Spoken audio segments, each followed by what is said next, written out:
Hey Grunts, today I'm going to start working on doing some repair work on the command car, WC6. My command car has seen better days. After the war it was used as a snow plow and some farm work, so which I'm pretty sure, and it was pretty beat up.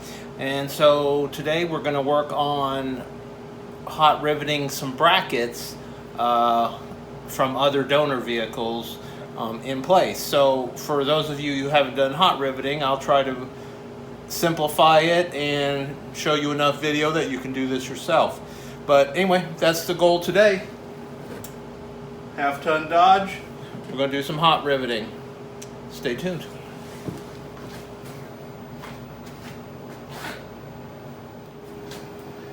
Alright, so I'm getting ready to start hot riveting this frame together.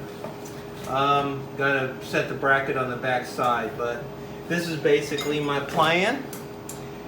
You can see where I've put a big 10 by 10 beam under here to absorb the impact, and I have one of my metal tooling, my tool pieces underneath here, and that's going to act as the backing bucking board for the head of the rivet. And what I'm going to do is I will, using my torch, I will heat up the rivet red hot without heating up the surrounding area.